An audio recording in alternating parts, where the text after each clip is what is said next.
সূরার নাম সূরাতুত তাকাসুর। কি নাম বলেন তো আবার? 114টা সূরার মধ্যে এটা একটা সূরা। এই সূরার মধ্যে হাতে গোনা মাত্র 8টা আয়াত। কয়টা আয়াত? 8টা আয়াত। সামানি ওয়া ইসরুন, 28টা শব্দ। আয়াত হইল 8টা, আর শব্দ কয়টা? 28টা। অমিয়াতু ওয়া ইসরুন হারফান, 120টা অক্ষর। একবারে ছোট সূরা, মাত্র 120টা অক্ষর, 28টা শব্দ আর 8টা আয়াতের এই সূরা। এই সূরার প্রথম আয়াতের শেষ শব্দ আল্লাকুমুত তাকাসুর। এই শেষ শব্দ থেকে এই সূরাটার নাম দেওয়া হয়েছে সূরা তাকাসুর। কুরআনুল কারীমের অধিকাংশ সূরার নামগুলা সূরার ভিতর থেকে লওয়া হয়েছে। যেমন ধরেন আমাদের এই ইউনিয়নের নাম বাহাদুর সাদি, কয়েকটা গ্রাম মিল্লা না, কয়েকটা গ্রাম মিল্লা এই ইউনিয়নের নাম বাহাদুর সাদি। আর বাহাদুর সাদি ইউনিয়নে আবার একটা গ্রাম আছে, যে গ্রামটার নাম ওই কি বাহাদুর সাদি, আছে না? বক্তারপুর একটা ইউনিয়ন, ওই ইউনিয়নটার নাম বক্তারপুর। 16-17টা গ্রাম, ওই গ্রামগুলোর মধ্যে একটা গ্রামের নাম বক্তারপুর, ওইটা দিয়ে এই ইউনিয়নের নাম দেওয়া হয়েছে। তেমনি ভাবে সূরা তাকাসুরের মধ্যে তাকাসুর শব্দটা আছে, এখান থেকে এই সূরার নাম সূরাতুত তাকাসুর। মুরব্বীরা অবশ্যই আসল নামে না চিনলেও এটার আবার একটা ছদ্ম নাম আছে, আল হাকুর সূরা। হ্যাঁ, আল হাকুর সূরা কইলে মুরব্বীরা চিনে। এই সূরা তাকাসুরটা মহানবী সাল্লাল্লাহু আলাইহি সাল্লামের মাক্কি জিন্দেগিতে অবতীর্ণ হয়েছে। এই সূরাতে আল্লাহ কবরের খবর দিছেন। আমার বন্ধুরা, প্রথমেই আমরা নামকরণের উপরে কিছু কথা বলবো। তাকাসুর, তাকাসারা ইয়াতাকাসারু, তাকাসুরান ফাহুয়া মুতাকাসির। এই তাকাসুর শব্দের 3টা তাফসীর। কয়টা? 3টা। বলছিলাম আগে যে সংক্ষেপে একটা ধারণা আমরা তৈরি করব। প্রথমটা হলো বেশি বেশি চাওয়া পাওয়া। এই দুনিয়াতে আমরা যেদিন আসছিলাম কোনো সম্পদের মালিক হইয়া আসি নাই। এমনকি আমাদের গায়ে কোনো জামা, পরনে কোনো একটা হাফ প্যান্ট, পায়ে পরা এক জোড়া জুতা, এমনকি আমাদের কোমরে কোনো একটা কালো কায়তন নিয়েও কেউ জন্ম নেই। আছে এরকম কেউ যে হুজুর আমি হাফ প্যান্ট বিন্দাইছি? নাই। যেদিন এই পৃথিবী থেকে বিদায় নিব, আমার গায়ের রঙিন জামাগুলো খুলে ফেলা হবে। গায়ের জামা, পায়ের জামা কোনোটা খুলতে যদি অসুবিধা হয়, ব্লেড দিয়া, কেচি দিয়া কাইটা কাইটা কাপড়গুলো খুলে ফেলা হবে। অবশেষে কোমরে বাঁধা কায়তন কালো সুতাটাও কেটে রেখে দেওয়া হবে। যেমন খালি অবস্থায় পৃথিবীতে আসছিলাম, কবরে যাওয়ার সময় আবার আমরা ওই রকম খালি যাব, ঠিক কিনা? আসতেও খালি, যাইতেও খালি। এই পৃথিবীতে আসার পরে আমার মালিক আমাকে চলাফেরার জন্য হাজার হাজার নেয়ামত দিয়েছেন, উঠতে বসতে চলতে ফিরতে যা লাগে। কিন্তু এত কিছু দেওয়ার পরে খালি হাতের, খালি পায়ের, খালি গায়ের মানুষটা এত সম্পদ পাওয়ার পরেও তৃপ্তি পায় না। এই পৃথিবী ছেড়ে যাওয়ার সময় গান গায়, আমার স্বাদ না মিটিল। পরের লাইন কি? আশা। আচ্ছা আচ্ছা, দেন দেন। আমাদের মেহমানরা আসছেন, ওনারা ব্যস্ত মানুষ, তো এখন ওনারা এতক্ষণ বসে থাকতে পারবেন না। এমন হয় যে আমরা এক মাহফিল করি, ওনাকেও যেমন লাগে 4টা। এই জন্য অল্প সময় ওনারা একটু আপনাদেরকে কথা বলবেন, এরপরে বাকি কথা বলবো। ঠিক আছে তো ইনশাআল্লাহ? আচ্ছা ঠিক আছে, জি মেহমানদেরকে দেন। যত আদরের সন্তান থাক, কলিজার টুকরা সন্তান, ওই লেপের নিচে, কম্বলের নিচে আমাকে আপনাকে আর স্থান দিবে না। সুতরাং বাড়িতে বসে না থেকে, রাস্তায় সময় না কাটায়া, যারা চাটা খাইতে গেছেন, ইস্তেঞ্জা করতে গেছেন, আপনারা চলে আসেন।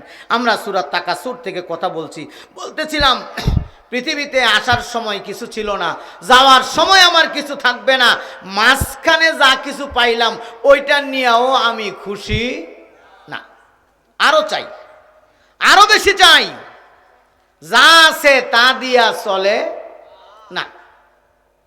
আপনি খেয়াল করেন, আমাদের দেশের যে অফিসারগুলা, আমলা নামের কামলাগুলা, ঘুষ ছাড়া ফাইলটাকে লড়তে দেয় না।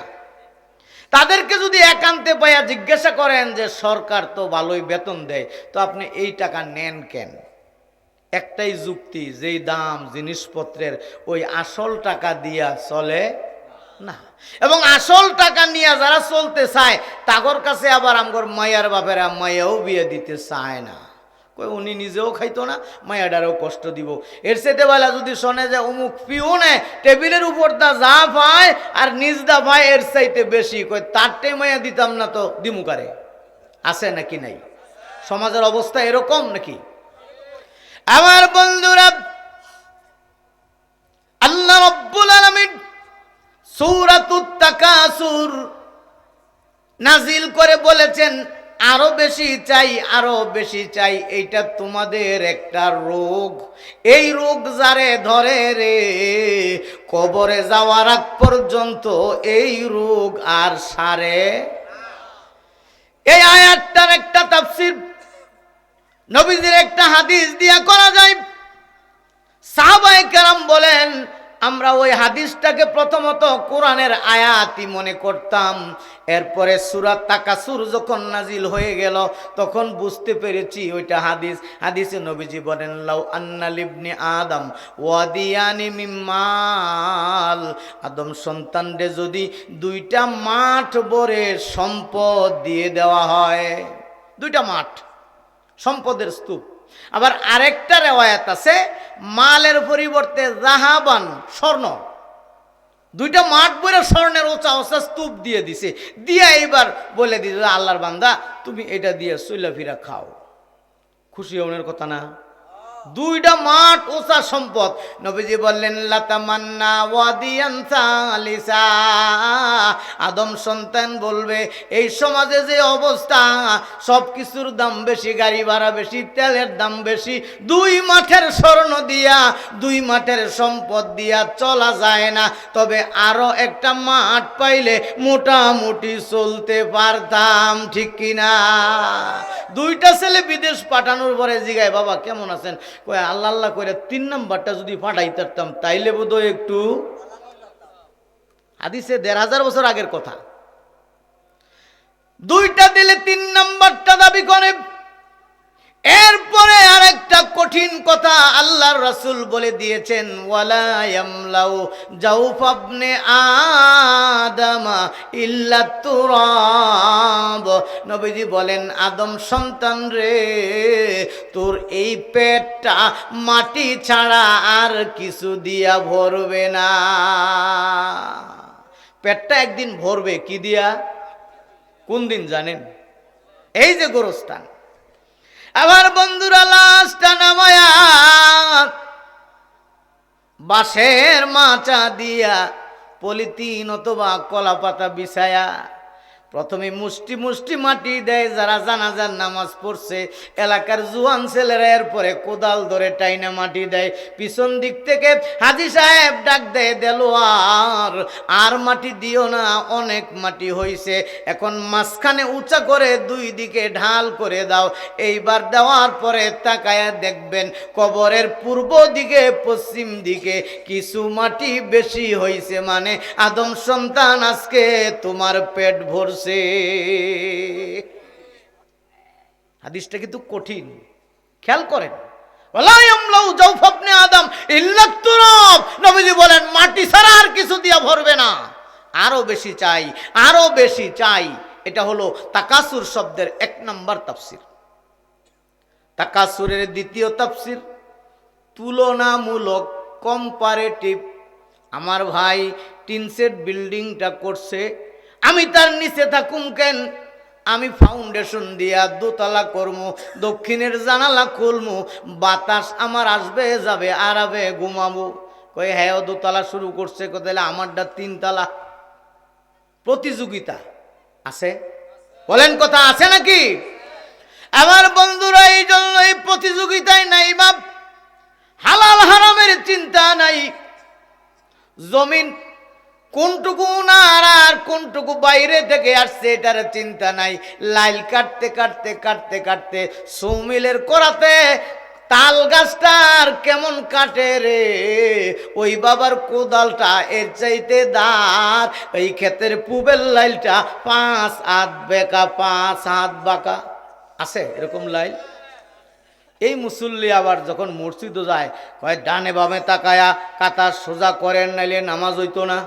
শুনছেন কি কয়? ইমাম সাহেব মুয়াজ্জিন কোয়ার পরে আবার উনি কইতেছে মাসালা জানে, কাতার সোজা না করলে কি হয় না নামাজ। উনি খালি নামাজে আর মসজিদে কাতার সোজা করছে, কিন্তু খেতের লাইল 5 হাত আছে নাকি নাই? আপনাদের দিকে নাই, ওই কাপাইশার দিকে আছে। হায় হায়, আমার আল্লাহ তো তাই বলেন, তুলনামূলক তাকাসুর তোমারে ধরছে। তাহলে কয়টা তাফসীর হইল? 2টা। একটা হইল এমনি বেশি চায়, এই ভোগটা হইল সুখের ক্ষুধা। কিসের ক্ষুধা? পেটের ক্ষুধা না। আপনি একটু খেয়াল করেন তো, আপনার 2টা পাঞ্জাবি আছে চকচকা ইস্তারি করে সুন্দর, একসাথে পরতে পারবেন কয়টা? একটা। 2টা পিন্দা বাজারে যদি যাই, 2 জোড়া জুতা আছে, এবার চিন্তা করলেন রাইখা লাভ কি? 2টা একবারে পিন্দি, 2 জোড়া যখন একবারে 4টা পিন্দা বাজারে বার হইছেন, আপনার মান সম্মান আর আছে? কইব যে হ্যাঁ বুঝছি গো, গেছে তার সিরা গেছে। দেখছেন কারবারটা? সম্পদ যতই থাক, ভোগ করার অধিকার আপনার খুব বেশি নাই, আল্লাহ সীমায়াত করে দেয়। এই যে মানুষ মাঝে মধ্যে কয় যে ফাতা বড় করে মেলাইলে কি কাম হইব, শাহিদারের কদ্দুর যে দেওয়ান লাগবো। সুবহানাল্লাহ। আমার বন্ধুরা, এই জন্য খাই খাই পাই পাই, এই রোগটা আমি সূরা তাকাসুরের তাফসীর যখন পড়ি বিভিন্ন তাফসীর থেকে, তখন আমার মনে হয় কিসের মক্কার চিত্র এটা, মক্কায় না মক্কায় না, মনে হয় আমার আপনার এই সমাজের চিত্র দেখা দেখা আমার আল্লাহ বোধহয় নগদে সূরা তাকাসুর পাঠাইছে। সুবহানাল্লাহ। এই রোগ কি খতিব সাহেব, আমি ওয়াজ করতেছি মনে করেন না যে হুজুর আমনে সাংঘাতিক বালামত্তা কি না, এই রোগ আমগর মাঝে আছে নাকি নাই? কি ইমাম, কি মুক্তাদি, কি মেম্বার, কি ভোটার, কি নেতার, কি খেতাব, ও বন্ধু, কি জমিদার আর দফেদার, কি বাড়ির মালিক আর কর্মচারী, আমাদের সবার মাঝেই কম বেশি আরো চাই আরো চাই, তৃপ্তি নাই। এই রোগটা আছে নাকি নাই? তাহলে আল্লাহ তো তাফসীর কোরআন পাঠাই দিয়ে বলে দিছে 2টা গেল। নাম্বার 3, এরকম হারামে আর হালালে, সাদায় আর কালায় মিলাইয়া টাকা বানাইছে। শুনছেন না কয়দিন আগে আমগর দেশের বাইরে ওই লোকের 620টা বাড়ি আছে। কয়টা কয়টা লাগে? হইতো এমন কয়টা বাড়ি না হইলে চলন যায়? হ্যাঁ, এই 620টা বাড়ি তৈরি করছে তার বাবার টেহা দিয়া, আমার আপনার রক্ত ঝরানো ঘামের টাকা দিয়া। হুজুর আমরা তো দেই নাই। দেন নাই কেমনে? ওই যে আন্ডা কিনছেন, এনো ভ্যাট আছে, হুইল পাউডারের গুঁড়া কিনছেন, সাবান কিনছেন, এমনকি বাজারে এখন নিম গাছের ডালা প্যাকেট কইরা বেছে আদাতের টুকরা, এইটাও কিনেন। এইখান থেকে একটা ট্যাক্স আর ভ্যাটের টাকা, এইগুলা দিয়ে তাদের বেতন হয়। 1 নম্বরে 2 নম্বরে কামায়া হাজার হাজার কোটি টাকা বাউসার বানায়া এই দেশ থেকে ওপার পাঠাইছে। বেগম পাড়া কানাডাতে 2য় বাড়ি বানাইছে, আর মালয়েশিয়াতে 2nd হোম বানাইছে। আমার আল্লাহ কয় তগর যে রোগটায় ধরছে, এই রোগের নাম হইল তাকাসুর। ও মিয়া, এমন কামানির মাঝে শান্তি আছেও, এখন আর বাড়ির থাউনের কায়দা নাই। হইছে কি হইছে না? এতদিন কেউ কেউ দূরে দূরে ছিল পলায়া, এখন আবার তারা ঘুরছে। আমি পায়ে পায়ে কই আল্লাহর কোরআনের আয়াত, ও তিলকাল আইয়ামু নুদাবিলুহা বাইনান নাস। আল্লাহ কয় মাঝে মধ্যে আমি তুম করে ফের ঘুরাইয়া দেই। ফের ঘুরানি বুঝেন? ওই যে জামালপুর বাজারে 20 মণ ধান মাপবো, এখন না স্কেল বার হয়েছে, বস্তা শুদ্ধ মাইপ পেলায়। আগে তো এই দিকে 2.5 পাত্তর আর 2.5 দান দিয়ে 5 বানাইছে। এইবার এইদিকে 5 দান দেয়। কতক্ষণ মাপার পরে যে 20 মণ নিব, 10 মণ মাপার পরে কই বাইসা ফেরটা ঘুরাইলে ভালো হয়। এইবার যেই পাল্লার দান আছিল সেই পাল্লাত পাত্তর, আর যেন পাত্তর আছিল হেন কি আল্লাহ কয় বেটা তোরা ফের ঘুরাইতে পারোস, আমি বুঝি পারি না, আমিও মাঝে মধ্যে ফের ঘুরাই দেই। আল্লাহ পারে নাকি পারে না? আমার বন্ধুরা, সূরা তাকাসুরের এই তাকাসুর শব্দটার ৩ নাম্বার তাফসীর হলো হালালে হারামে, লাল কালায় সাদা মিলায়া বিভিন্ন রকমের অন্যরে ঠকায়া জমি জিরাত টাকা পয়সা কামায়া এইবার বৈশা বৈশা অহংকার করে আর কয় এত বড় বিল্ডিং বানাইছি এই এলাকায়, আমার বিল্ডিং এর চাইতে বড় বিল্ডিং আর নাই। আছে নাকি নাই? দেখছেন ৩টা তাফসীর মিলে গেল। শুধু চাই চাই আর খাই খাই করে করে আমরা চলছি। ও বন্ধু, এই ক্ষুধাটা কেমনে মিটবে একটু খেয়াল করেন।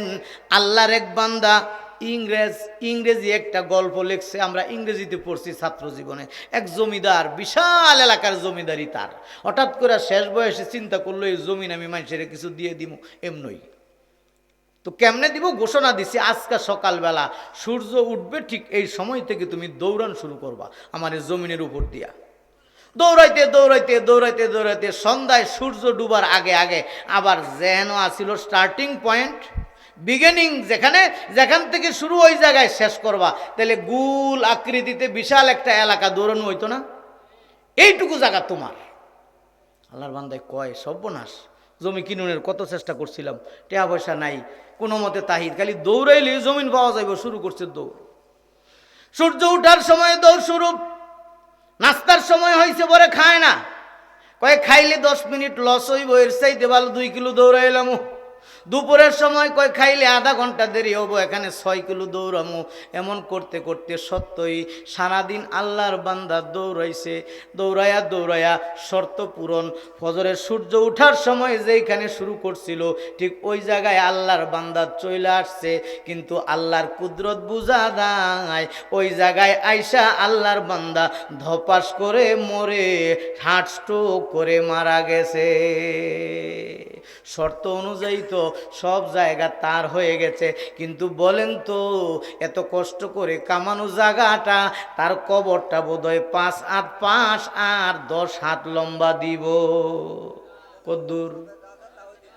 হ্যাঁ, ইংরেজ গল্পকার এই গল্প দিয়া বুঝাইলো বান্দা তুমি সারা দুনিয়া জুইরা হালাল হারামের তোয়াক্কা না করে আমার আল্লাহর হুকুম রাসূলের তরিকা ভুলে যায়া আখিরাতের চিন্তা বাদ দিয়া যতই দৌড়াও শেষ পর্যন্ত তোমার জন্য বরাদ্দ মাত্র 3.5 হাত। ঠিক কিনা? আমার আল্লাহ তো সেই কথাটাই 1450 বছর আগে নাজিল করে বলে দিয়েছেন, আল্লাহকুমুত তাকাসুর হাত্তা জুরতুমুল মাকাবির। তোমারে তাকাসুরের রোগে ধরছে, আরো বেশি চাই আরো বেশি চাই, চোখের ক্ষুধায় তোমারে ধরছে রে। তোমার এই রোগ কবরে যাওয়ার আগ পর্যন্ত এই জীবনে আর সারবে না। আল্লাহর বান্দা রিক্সা চালায় আর জীবন চালায়। আপনাদের দক্ষিণবাগের এই মোড়ে দাখিল মাদ্রাসার সামনে বসা, তো জিজ্ঞেস করলেন বাবা জামালপুর যাইবা? কয় হ্যাঁ যামু তো। একটু চা খাইয়াই গা উঠছে, উঠতে উঠতে মুরব্বী গপ্প শুরু করছে, বাবা রিক্সা যে চালাও কেমন আছো? কই কেমন থাকবো, সারাদিন রিক্সা চালায়া হাইনজাবালা যায়া ফাতেমার বাহিরে সব টিটেহা দিয়ে লাউন লাগে। ফাতেমার বাহির গ্যারেজের রিক্সা ভাড়ায় চালায়, তো দিয়া লাউন লাগে বেশি, অল্প করে ঠেয়াতায় কোনো মতে চলে দিন ভিক্ষা তনু রক্ষা। কয় বাবা তাহলে তো তোমার আফসুস রয়ে গেছে, এত কষ্ট করে রাখা। কয় হ্যাঁ। কিন্তু কি হইলে তোমার ভালো হইতো? কয় কাকা একটু দোয়া করেন, সে কষ্ট কইরা একটা রিক্সা যদি নিজে কিনে লাইতে পারতাম তাইলে আর এই টেনশনটা করণ লাগতো না, ফাতেমার বাহির আর হাইনজার সময় টেহা দেওয়ান। মুরব্বী কয় দোয়া করে কিনবা। মাত্র 2-3 মাস পরে জামালপুর বাজারের ব্যাংকের মোড়ে যায়া দেখা সুন্দর একটা রিক্সা সাজানো গুছানো, ড্রাইভার বসে আছে। মুরব্বী কয় কিও? একটু গেলাম হইলে গোরাশাল ব্রিজের কাছে, উঠেন কাকা। উইডা কয় নতুন নতুন রিক্সা লাগে। কই তো মাত্র 3-4 দিন আগে কিনছি, 3 মাস আগে আপনার সাথে দেখা হয়েছিল, ভাড়ার রিক্সা চালাইতাম, এখন তো নিজে কিনা ফালাইছি, আপনার লগে দেখা হয়েছে, কাকা আপনার দোয়া কবুল হয়েছে। কয় তো এখন কেমন আছো? কয় কাকা বেশি জুইট নাই গো।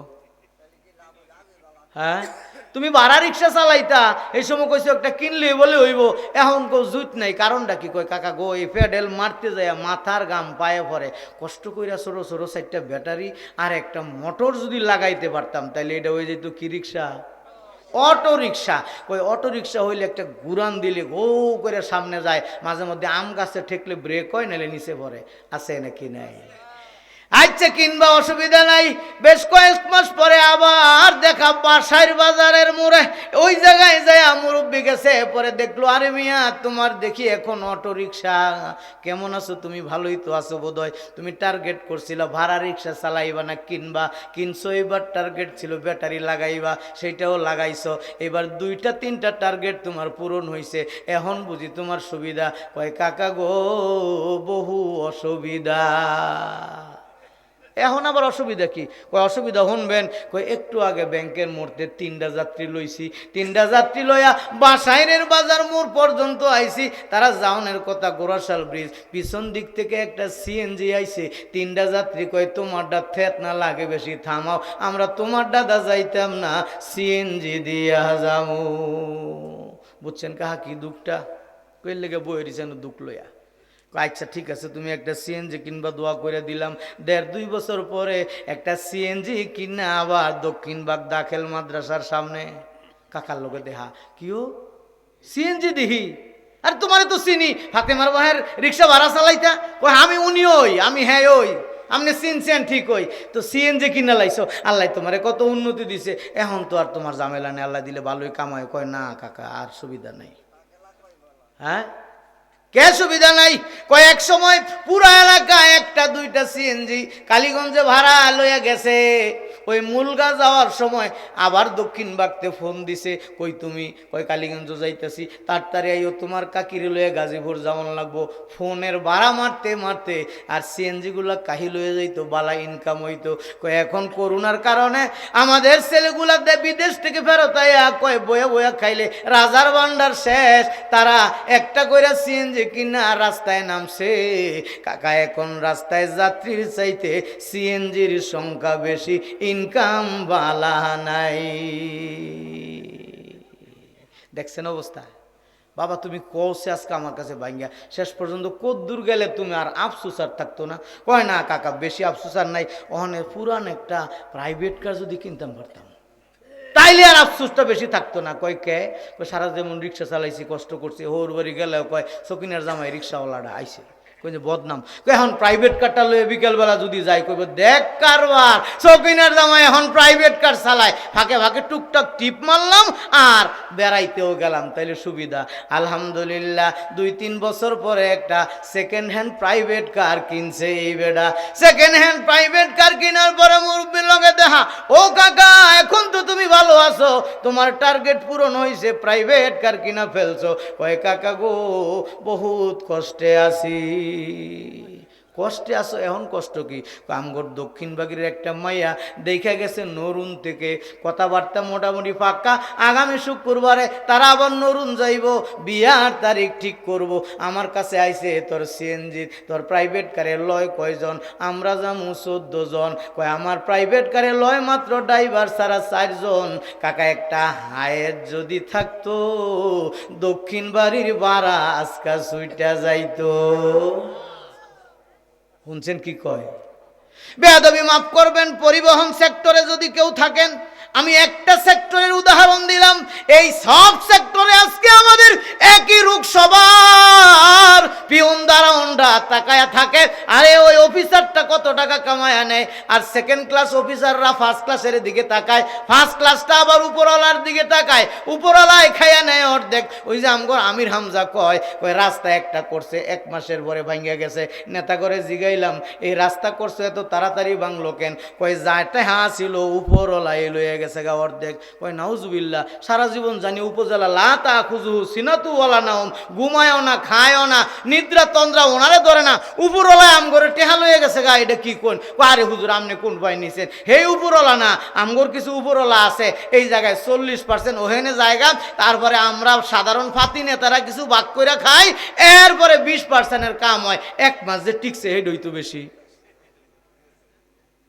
ফুবাইলাটা বলে নাও কিনে আনছে, গেছে পরে কইতেছে আকাশুরানি কাঠ। আকাশুরানি কাঠ বুঝছেন? শিমুল গাছ। হ্যাঁ, যখন তুলা পাহে ইয়াটা ফাইডা যায়, সেইটা পরে উপরে কি করে তুলাগুলা আকাশে উঠে। তো এই ঘুন্না বেড়ায় আর বুঝে নাই, মনে করছে সাংঘাতিক চলবো আকাশ উড়ানি, একবারে বিমানের ব্যাগে নৌকা কিনে আনছে। এক সপ্তাহ ধরে এদিকে এদিক বেহা হয়ে গেছে গা। চাচাই বাতি যায় আবার গেছে, নাওলারে ধরতে যায় গেছে। বাতি যায় কইতেছে, কয় এই মিয়া তুমি এটা কি নাওটা দিলা, একটা সপ্তাহ গেল না বেহা হয়ে গেছে। পরে হে নাওলায় হেরাও চাচাই বাতি যায় একটা আরেকটা, কাকা শুনছেন গত রবিবারে যে নাও নিছে সেইটা বলে এই রবিবার পর্যন্ত হনো আছে, তো আর নাও বেচা খাইতারাম, এটা বলে হনো আছে। এক সপ্তাহের মধ্যে হন্ত গেছে গা। তো আমাদের রাস্তাগুলার টার্গেট দেওয়া থাকে এক সপ্তাহ এক মাস, এই জন্য আমাদের কপাল ফাটা, আমরা পারলাম না ওই জায়গায় আল্লাহওয়ালা ভালো কিছু মানুষ নিতাম। এক দুইজন যারা গেছিল তাদেরকে পৃথিবী থেকে সরাইয়া দেওয়া হয়েছে। আমাদের কোরআনের একটা পাখি ছিল রে, আমি শুনেছি উনি বলেছেন আমার এই আসনের জন্য একটা টাকা আসছে আপনাদের জন্য বরাদ্দ, এই টাকাটা আমার পেটে ঢুকা। শুকরের গোস্ত খাওয়া যেমন হারাম, হায়েজের রক্ত খাওয়া যেমন হারাম, জনগণের জন্য আসা একটা টাকা আমার পেটে ঢুকানো এমনই হারাম। আল্লাহু আকবার। আপনি খুঁজা কোন তো আরেকটা, যত বড় নেতাই থাক অন্য দলের, ইসলামী দল ছাড়া তারা সংসদে দাঁড়ায় বলবে যে আমার এই বরাদ্দের মধ্যে, এই প্রজেক্টের মধ্যে একটা টাকার দুর্নীতি আমি হতে দেই নাই, এমন নেতা কি খুঁজে পাওয়া যাবে? পাওয়া যাবে। যারা কোরআনের ভিত্তিতে নেতা এরকম তৈরি করে ওখানে যদি পাঠানো যায়, তাহলে তারা দেখবেন মানুষের সুখে দুঃখে বিপদে সবার আগে দাঁড়ায়া যাবে, আর এখান থেকে পেটে ঢুকানোর চিন্তা করবে। আল্লাহ রাসূল ১৫০০ বছর আগে বলে গেছেন, উম্মত রে, কিয়ামত যখন পৃথিবীতে আসবে, ওই কিয়ামতের কাছাকাছি তোমার সমাজের নেতৃত্ব দিবে এমন লোকেরা, যেই লোকগুলার গায়ে এক সময় জামা ছিল না, পায়ে এক সময় জুতা ছিল না। রাইউল ইবিলে, উটের রাখাল। কিসের রাখাল? উটের রাখাল। এই লোকের জামা নাই, টাকা নাই, জুতা নাই, এই লোকগুলা সমাজের মাতব্বর হয়ে যাবে। আর মাতব্বর হবে যার পায়ে জুতা নাই। এই মাতব্বর হইলে প্রথম চিন্তা করবে ১৫০০ টাকা দেয় এক জোড়া জুতা বানাই, করবো কিনা রে বন্ধু। এই জন্য ওই শ্রেণীর লোকেরা আপনি খুঁজে দেখেন, ২টা ৪টা ৫টা বছর রাজনীতির মধ্যে থাকলে পরে এই লোকের বাড়ির দিকে তাকাইলে মাথার টুপি পইরা যায়, আছে নাকি নাই? দেখছেন কারবার? রাসূলের কথা অক্ষরে অক্ষরে কেমনে মিলে যাচ্ছে। আমার বন্ধুরা, এই জন্য আল্লাহ রাব্বুল আলামিন আমাদের এই কঠিন জায়গাটায় ধাক্কা দিয়ে বলেছেন, খবরদার রে আমার বান্দা, তোর কিন্তু কবরে আসতে হবে, হুশ যেন তোর ফিরে বেহুশ হইস না, বেহুশ হইয়া তাকাসুরের রোগের মধ্যে ডুইবা থাকিস না। আল্লাহ কুমুত তাকাসুরু হাত্তা জুরতুমুল মাকাবির। আলহা ইউলহি, ইলহা লাহউন শব্দ থেকে আসছে। এটার অর্থ হইল একটা কাজের মধ্যে এমন ভাবে ডুইবা থাকা, আশেপাশে কি হইতাছে কোনো খবর নাই। এই রোগটা সমাজে আছে। কালকা বেলবাড়ি হাঞ্জাবালা একটু গুজা দেখে নামনে, আন্দারি যখন রাইত হয়, আমগর ফোলাফানগুলো একটাও পড়ার টেবিলে নাই। আছে কই? দোহানের পার, রাস্তার পার, এই যে টিপতাছে, এর উপরে দিয়া প্রাইভেট কার ফুট ফুট বাসি দিতেছে, এর কোনো টের পাইতেছে না। হ্যাঁ, মজার ব্যাপার, ওই দিন এক হাসপাতালে গেলাম, দেখলাম যে মানুষ মন্তব্য করতেছে যে এনেস্থেসিয়া, ওই যে অজ্ঞান করে, এটা ডাক্তার আলাদা, আর যে কাটাছিরা করে এই ডাক্তার আবার আলাদা। মানুষ কইতেছে, কয় যে কি ফুলাফান্ডে অপারেশন করার লাগিয়া কি এর আপনারা অজ্ঞান করেন, অজ্ঞান দরকার নাই, একটা অ্যান্ড্রয়েড মোবাইল ফোন তার হাতে ধরাই দিয়া এবার পেট কাটা শুরু করেন, টেরো হইতো না। কথা লজিক আছে কিনা, যুক্তি আছে কিনা? খাইছে সমাজটা। আপনি খেয়াল করে দেখেন, সমাজ আর সমাজ নাই, আদব কায়দা নাই, বেয়াদব দিয়ে সমাজ ভরে যাচ্ছে, লেখাপড়া নাই, সব বাচ্চারা বাইরে। মাহফিলে আগে যুবকরা আসছে মুরব্বীদের সাথে, মুরব্বীরা ধরে ধরে নিয়ে আসছে, আজকে যুবকরা সব উচ্ছন্নে গেছে, নেশায় ডুবে গেছে, এই মোবাইলের নেশায় ডুবছে। এই মোবাইল থেকে তাদেরকে বের করতে না পারলে ভবিষ্যৎ অন্ধকার। আমি ছোট মানুষ একটা বড় কথা বলে দিয়ে গেলাম।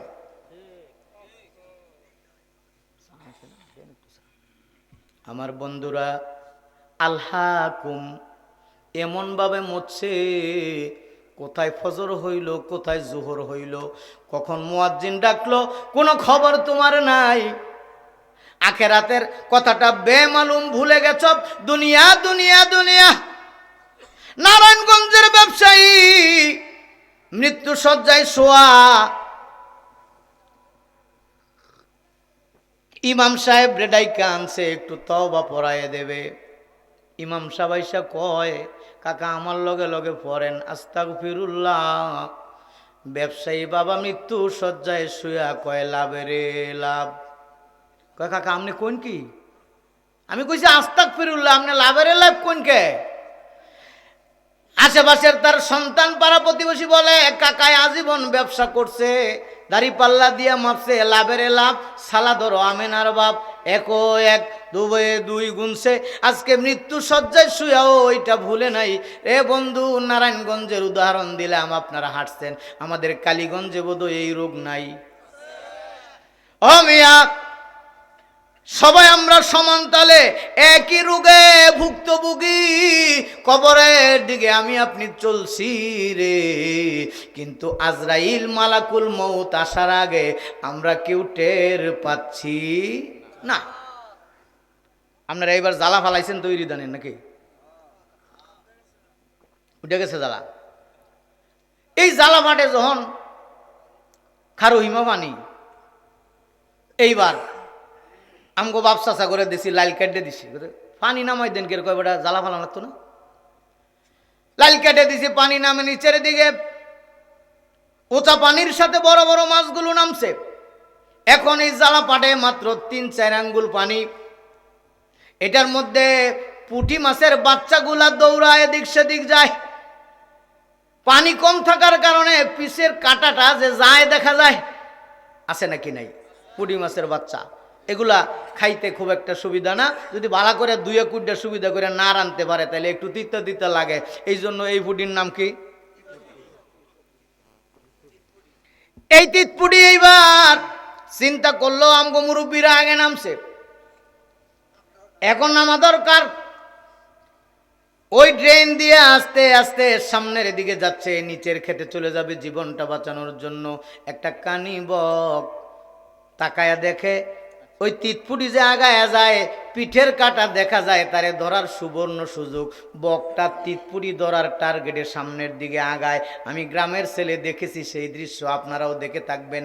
বকটা পা পানির মধ্যে দেয় খুব আস্তে, যেন আওয়াজ না হয়, আবার তোলেও আস্তে, যেন আওয়াজ না হয়।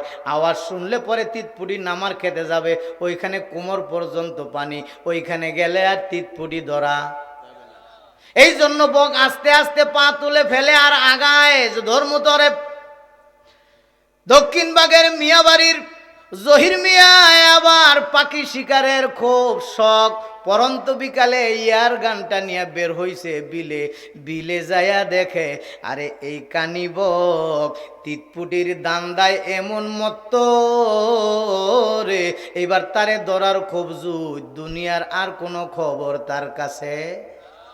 এবার জহির মিয়া ইয়ার গানটা বরাবর করছে, ট্রিগারের মধ্যে হাতটা রাখছে, এ আবার বগের পিছে আগায়। উনিও পা আস্তে ফেলেন আর আস্তে তোলেন, আওয়াজ করেন না, কারণ আওয়াজ শুনলে বক উড়ে চলে যাবে। বক আস্তে চলে, তিতপুটি চলে যাবে এই ভয়ে। জহির মিয়াও আস্তে চলে, বক চলে যাবে। যখন রেঞ্জের মধ্যে আসছে, আস্তে করে আঙ্গুল তো আগেই রাখা আছে, হালকা করে একটা চাপ দিছে, বুলেটটা বের হইয়া বকের একদিক দিয়া ডুইকে আরেক দিক দিয়া বের হইছে। রক্তগুলা ফিনকি দিয়া ছুটছে ছটফট ছটফট করে। এইবার কানি বক পিছনে তাকায়া কয়, জহির মিয়া কোন সময় ছিল, আমি তো টেরও পাই নাই। তিতপুটির দান্দায় পইরা রে, আজকে আমার জীবন গেল রে। আমার দক্ষিণ বাগের মুরব্বী বাবাজিরা, যুবক ভাইয়েরা, দুনিয়ার এই সম্পদ 2 বিঘা 3 বিঘা, দোকানদারি, আপনার কৃষিকাজ, এগুলো এক একটা তিতপুটি। এই তিতপুটির দান্দায় আমি আপনি সকাল নাই, বিকাল নাই, রাত নাই, মসজিদে আসার সময় নাই।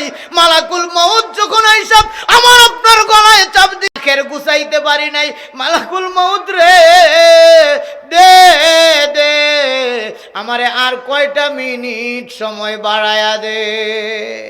দিব তো? সাদ্দাদের ওয়াজ শুনছেন না আপনারা? এই বেচারা জন্মটাও কঠিন, জাহাজ বিধ্বস্ত, জন্মের পরে মা মারা গেছে, জাহাজের পাটাতনে বেশে বেশে কিনারায় আসছে, বাঘ তারে নিয়ে গেছে বনে, ওয়ার সব জানা আছে। এরপরে এত কিছু পাইয়া এই অসহায় মানুষটা দেশের বাদশা হইছে, বাদশা হইয়া কয় আমি একটা জান্নাত বানামু, ওই জান্নাতে আমি নিজে থাকমু, আরো লোকজন আমার পাইক পেয়াদারা থাকবে, আল্লাহর জান্নাতে যাওয়ার দরকার নাই। কন্যা নাউজুবিল্লাহ। রে বন্ধু, জান্নাত বানায়া সব কমপ্লিট, উদ্বোধনের দিন আজকা, উদ্বোধনী অনুষ্ঠান, জমকালো অনুষ্ঠান, আগে পিছনে পাক পেয়াদা ডোল বাজনা ঘোড়া চড়ে রওনা দিয়েছে সাদ্দাত। হঠাৎ করে মুসাফির বেশি জুব্বাওয়ালা হুজুর যায় উপস্থিত। বাদশা নামদার, আপনার সাথে একটা কথা ছিল আমার, একটু কথাটা শুনে যাইতে হবে। বাদশা তো মিজাজ গরম, বেয়াদবে কয় কি এই লেগে মৌলবি দেখতারি না, এত বড় একটা উদ্বোধনী অনুষ্ঠান তুই আইসত বেটা, কটা কইতি বিকালে আইস, বিকালে আইস। এমন মৌলবি কয় বাদশা নামদার আমার কথাটা যে খুব গুরুত্বপূর্ণ, এখনই শুনতে হবে। না শুনবো না, আপনাকে শুনতেই হবে। এক কথায় দুই কথায় তলোয়ার বের করেছে, ওই মৌলবীরে কোপ দিবে বাদশাহ। এবার মালাকুল মউত ওই সাদ্দাদের জামার কলারটা ধইরা একটা হেঁচকা টান দিছে, হেঁচকা টান খায়া তলোয়ারটা পড়ে গেছে, আর তার একটা পা ঘোড়ার উপরে আছে, দ্বিতীয় পাওটা তার তৈরি করা তথাকথিত জান্নাতের চৌকাটে আছে। মালাকুল মউত ডাক দেয়, সাদ্দাত এইবার তাকায়া দেখ আমি কে আসছি রে। নিসুরতে আজরাইল যেদিন আসিবে সামনে, পা থাকিবে জমিনে তার মাথা ওই আসমানে। আরে নিজ সুরতে আজরাইল যেদিন আসিবে সামনে, পা থাকিবে জমিনে তার মাথা ওই আসমানে। ছটফট করিবে রুহু, ছটফট করিবে রুহু, পালাইবার লাগিয়া গো লাগিয়া, এই পৃথিবী যাব ছাড়িয়া। মরনা মহারাজ যেদিন নিঠুর রূপ ধরে গো ধরিয়া, এই পৃথিবী যাব ছাড়িয়া। ঠিক কিনা? মালাকুল মউতের হেঁচকা জাকি খায়া পাক তথাকথিত জান্নাতের চৌকাটে একটা, আরেকটা এখনো ঘোড়ার উপরে। মালাকুল মউত দেখে এবার কান্দে আর কয় আজরাইল তুমি প্রথমবার কেন পরিচয় দাও নাই? আমি তো সাধারণ মুসাফির মনে করেছি, এই জন্য তোমার সাথে বেয়াদবি করেছি।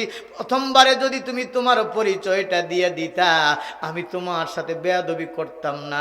আজরাইল রে, বড় শখ করে জান্নাতটা বানাইছি, মরতে হবে আমি এটাও জানি রে, আমারে একটু কয়েক মিনিট সময় দাও, আমি আমার জান্নাতটা একটা নজর ঘুইরা দেখে আসি। এবার মালাকুল মউত কয় তুমি মানব কুলে জন্ম নিছো মানুষ, আল্লাহ তোমারে নৌকার বইটা তোমার হাতে ধরাইয়া দিয়েছে, ডান দিকে নৌকা চালাইতে পারো, চালাইতে চালাইতে জান্নাতে যাওয়ার সুযোগ তোমার হবে, আর বাম দিকে নৌকা চালায়া তুমি জাহান্নামে যাবে। দুইটার স্বাধীনতা তোমার আছে। আল্লাহ রাব্বুল আলামিন এই স্বাধীনতা দিয়ে তোমারে পরীক্ষা করছে, এই সুযোগ পায়া আজীবন উল্টা দিকে নৌকা চালায়া কোরআনের কাছে আসলা না, মসজিদের কাছে আসলা না, ওলামায়ে কেরামের সাথে থাকলা না, তাদের নামে বদনাম করেছো, তাদেরকে অত্যাচার করেছো, ঠাট্টা বিদ্রুপ করেছো, জেল জুলুম ফাঁসি হামলা মামলা করেছো। রে সাদ্দাত, আমরা ফেরেশতা, আমরা আল্লাহ রাব্বুল আলামিন আলামিনের হুকুম মতো যথাসময়ে কাজ করি। তুমি তো চাইতেছো কয়েক মিনিট সময়, কিন্তু আমার আল্লাহ বলে দিয়েছেন তোমার সময় শেষ। তুমি যে তোমার কল্পিত জান্নাতের চৌকাটের মধ্যে একটা পা রাখছো, আরেকটা পা ঘোড়ার উপরে আছে, ঠিক এই অবস্থায় তোমার রুহটা আমি খামচি দিয়ে বের করে নেব। আল্লাহ বলে দিয়েছেন ঠিক এই অবস্থায় রুহটা বের করে নিতে হবে।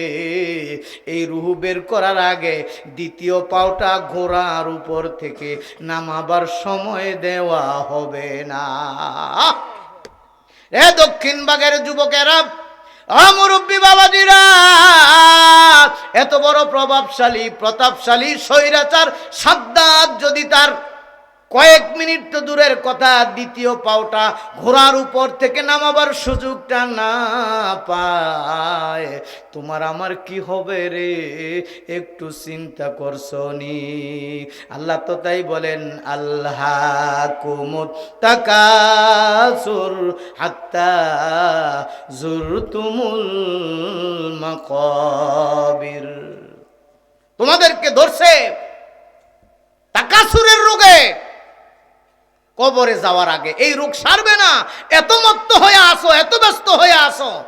দেখবেন মানুষ চাকরি করে, আবার চাকরিতে শুধু চলে না, বিকালে আরেকটা ব্যবসা করে, 1 নাম্বারি করে, 2 নাম্বারি, 3 নাম্বারি, 10 নাম্বারি, এমনকি ভালো মানুষ কিন্তু এরপরেও বাড়ির ফ্যামিলিতে সন্তানটারে একটু সময় দেয় না। জিজ্ঞেস করলাম ছেলে কয়টা? কই 3টা। কদ্দুর বড় হইছে? কই ছোটটা হইলো এদ্দুর বড়, এরপরে টেদ দূর বড়, এরপরে টেদ দূর বড়। কয় খালি ফাতালে দেখাইন কে এদিকে দেখাইন। কয় ভাই আজান দিলে বার হইয়া যায়, এরা শুয়া আছে বিছনায়, রাত্রে 11টায় আবার বাসায় ঢুকি, যাইয়া দেখি আবারও বিছনায়। এই জন্য এদিকের আন্দাজটা আছে, এদিকে কদ্দুর বড় হইছে কইতারতাম না। আসতেছেন আপনারা সমাজে, আপনি দেখেন না অবস্থা, ছেলের খবর নাই, বউ কই গেছে খবর নাই, মেয়ে কই গেছে খবর নাই। আর যখন বাড়িতে শাসন নাই, নিয়ন্ত্রণ নাই, পড়ার টেবিলে বসানোর মতো লোক নাই, ছেলে ক্যারাম বোর্ড খেলতেছে। আমরা শিক্ষক মানুষ সমাজে ঘুরি, বাবারা যেই কাজ করার কথা সেটা আমরা করি। যাই দিয়ে ছেলে ক্যারাম বোর্ডে, বাবা তুমি এখানে? বাবা আছে দোকানে, মা গেছে গা আরেকবারই গপ্প করতো। এখন চিন্তা করলাম আমি একটু এদিকে আড্ডা দিয়ে যাই। কি বানাইতেছেন? খালি সম্পদ কামাবেন? সন্তানটারে সম্পদ বানান। সন্তানের জন্য সম্পদ কামাই করে দেওয়ার চাইতে তারে সম্পদ বানানো বেশি উপযোগী কাজ। নিয়ন্ত্রণ তো করছেন না। আজকে বাচ্চাগুলো বেয়াদব হয়েছে, একদিনে 2 দিনে না। আল্লাহ রাসূল বলেছেন 7 বছর বয়সে তারা নামাজ শিখাও, 10 বছর বয়সে নামাজ না পড়লে তারা পিটাও, নামাজে নিয়ে যাও। আপনি তো নিচ্ছেন না। বিয়ে করছে দামরা ফুত, হেরাও বাবা নামাজের কথা কয় না। এরপরে শেষে হুজুরের ওয়াজ হই না, কয় হুজুর কইছিলাম, উঠে না। এটাই তো স্বাভাবিক, কারণ শিশুকালে না নোয়াইলে বাস, পাকলে করে ঠাস ঠাস। ছোটবেলায় কচি বাঁশ দিয়া গুল করে ভাতির শাক বানানো যায়, আর এই বাঁশ যখন ফাঁকা টনটনা, গুল করতে গেলে কি বউ। এই জন্য আল্লাহ রাসূল কি কর্মসূচিটা দিয়েছেন? 7 বছর বয়স হয়েছে তারা নামাজের আদেশ দাও, নামাজ চল, সাথে নিয়ে নামাজে যাবেন। 10 বছর হইলে নামাজ না পড়লে পিটাবেন। এই তালকিন দিয়ে তারা জাহান্নামের আগুন থেকে বাঁচাবেন। কিন্তু কই বাবা, আপনি তো উঠলেন না, উঠাইলেন না। কিছু নামাজি বাবাও পাওয়া যায়, ছেলেটারে কয়েকবার ডাক দিছে, জিজ্ঞেস আপনার পুতে যাইলো না? হুজুর ডাক দিলে খালি কয়। কি কয়? কম্বল লইয়ে হইছে জারের দিন, বুঝছেন না কি গরমটা হইছে। ডাক দিলে পরে কি কয়? কয় 5, 7টা 10টা ডাক দিছে, খালি কয়, পরে রাগ হয়ে আইয়া পড়ছে। আমি কই মুরব্বী বাবা, আল্লাহ না করুন আপনার ছেলেটা যেই ঘরে শুইছে, এই ঘরটার মধ্যে যদি আগুন লাইগা যায়, আপনার ছেলেরে বার করবেন? কই কর্ম, ডাক দিমু। ওই ডাক দিলে তো হয় আগের মতো কয়। 10টা ডাক দিছেন, খালি কয়। আজকে যেমন বিরক্ত হইয়া না তুইলে আয়া পড়ছেন মসজিদ, আগুন লাগছে দিন তো যখন কয় থাকার ডাক দিলাম না। হুজুর এটা কি কই নামনে ব্যাককল দিই আমনে? হুজুর তো ব্যাককল হই। কি করবেন? কই দরজা খুলমু, কেমনে খুলবেন? সিটকারে ভিতরে কই ডেহি আনমু, নাইলে কুড়াল আনমু, দরজা ভাঙ্গার ভূতেরে বাঁচামু, আগুন থেকে বাঁচানোর জন্য। আমি বলি বাবা, দুনিয়ার যে আগুনটা আপনার ঘরে লাগছে এটা ফাইনাল আগুন না, দুনিয়াতে এর চাইতে আরো কঠিন আগুন আছে। 3500 ডিগ্রি সেলসিয়াস সর্বোচ্চ, যেটা দিয়া লোহা গালায় আর রড বানায়। এখন তো যাওন লাগে না, ইউটিউবে সার্চ দিলে দেখবেন পাইবেন। জাহাজের বিশাল বিশাল একটা ফাটাতন, এইটারে ওই 3500 ডিগ্রি সেলসিয়াস আগুনের মধ্যে দিলে বড় এটা গইল্লা মোম হয়ে যায়। এরপরে ডাইসের মধ্যে যে ছিদ্র, ওইখানে পানি থাকে, ছিদ্র দিয়া একটা মাথা বের হইলে এইবার এটা দইরা আহুরা দিয়া টান দিয়া বার করে 10 মিলি, 11 মিলি, 12 মিলি, 8 মিলি, যত মিলি রড বের হয়। বাবা মুরব্বি, ওই 3500 ডিগ্রি সেলসিয়াসের আগুন কিন্তু আপনার ঘরে লাগে নাই, আরো নরমাল আগুন। আল্লাহ রাসূল বলেন ওই 3500 ডিগ্রি সেলসিয়াসের আগুন যেইটা দিয়া লোহার পাটাতন গালায় আর রড বানায়, এইটার চাইতে আরো 70 গুণ বেশি টেম্পারেচারের আগুন জাহান্নামে থাকবে। ওই আগুন থেকে বাঁচানোর জন্য আপনি দরজা ভাঙবেন তো দূরের কথা, একদিন দরজায় মুরা দিছেননি? কয় না বাবা, দেই নাই। তাহলে তো আটকা আসার ময়দান তো আল্লাহ এডি জিগাইব, আগুন লাগছে দিন কেমনে বার করছিল আল্লাহ দরজা ভাঙ্গা? তো ফজরের নামাজে নেওয়ানোর সময় ডাকছিলাম, যায় নাই। দুনিয়ার আগুন থেকে বাঁচানোর জন্য এত চেষ্টা তদবির, বিল্ডিং ভাঙ্গা বের করো, জাহান্নামের আগুন এর চাইতে কঠিন নবীজি মেরাজের রজনীতে দেখেছেন। ঢাকনাটা খুলে দিল, আগুনের স্ফুলিঙ্গি গুলা, অগ্নিশিখা গুলা আরশে আজিম পর্যন্ত উড়ে যাচ্ছে, কালো সিয়া অন্ধকার, কিছুই দেখা যায় না। জিবরিল আমিনকে নবীজি জিজ্ঞাসা করলেন, এই জাহান্নামের আগুনটা এত কালো কেন? জিবরিল কয়, নবীজি এই জাহান্নামটারে জ্বালানো হয়েছে পাথর দিয়া। আমার আল্লাহ ফেরেশতাদেরকে আদেশ দিয়েছেন 1000 বছর পর্যন্ত জাল দেও। বন্ধুরে, পাথরের আগুন দিয়া 1000 বছর জাহান্নামের আগুনটারে জাল দেওয়ার পরে হাত্তা মাররাত, নবীজি বলেন জিবরিল আমারে কয় 1000 বছর পরে জাহান্নামের আগুনের রং হইছে লাল। আল্লাহ বলেন এখনো শেষ নয়, আবার 1000 বছর জাল দাও। দ্বিতীয় 1000 বছর জাল দিল, দ্বিতীয় 1000 বছর জাল দিয়া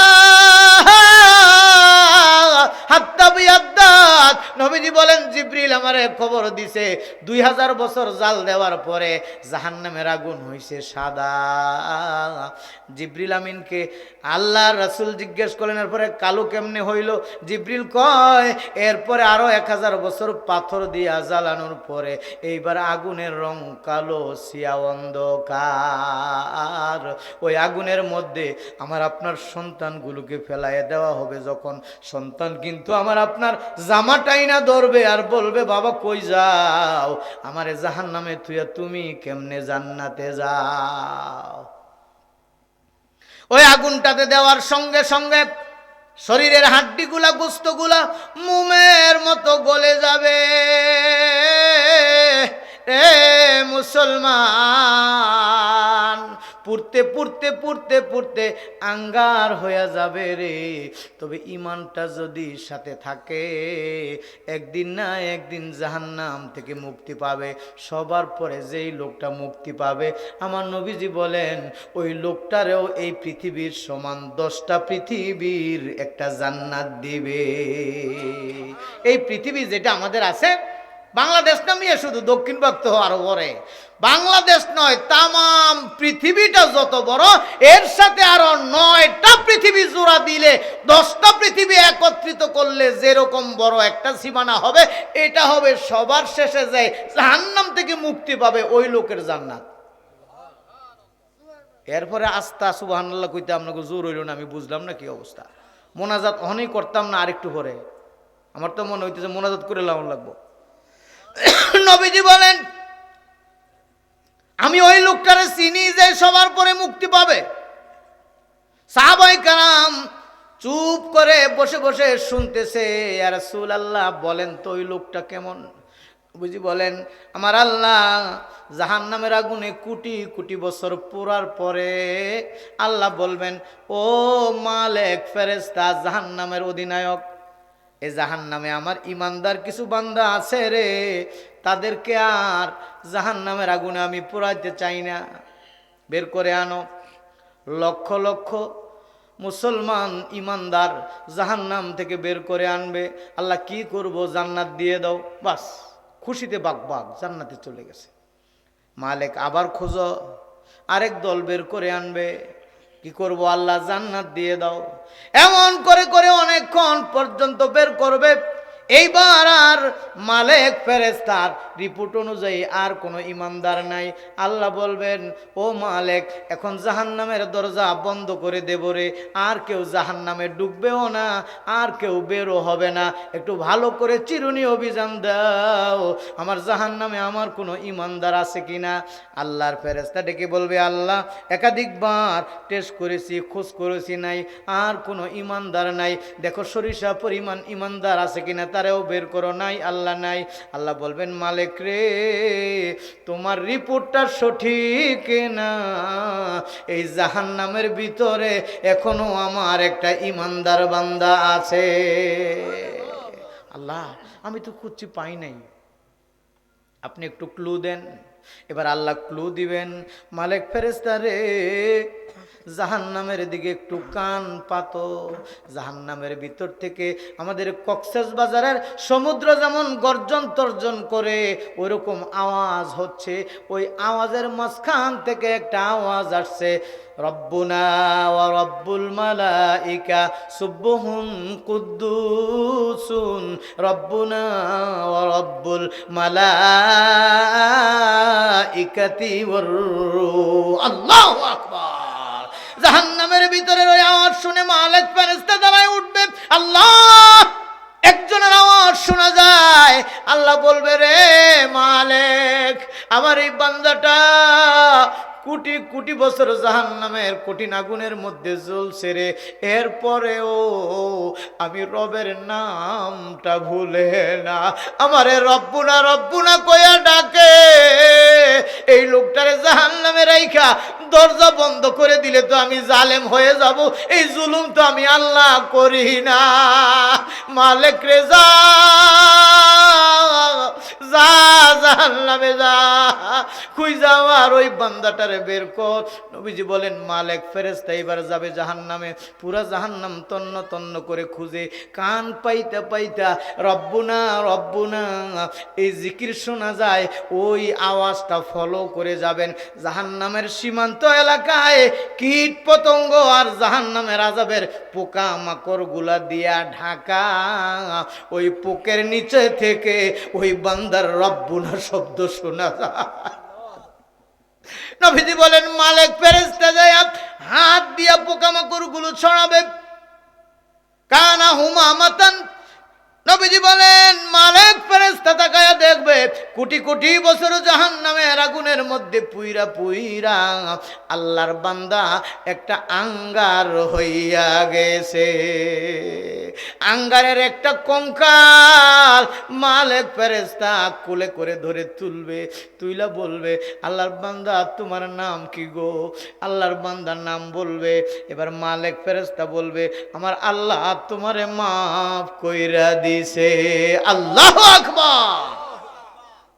আল্লাহ মাফ করছে তো আমার বের হতে হয়। বলেন তো জেল খাটার আসামিটারে যদি যাবজ্জীবন খাটার পরে বলা হয় আজকে তোমার মুক্তির দিন, এই লোকটা দৌড়ায়া বের হবে কিনা? কাপড় পরারও চিন্তা করবে না, দৌড়াবে।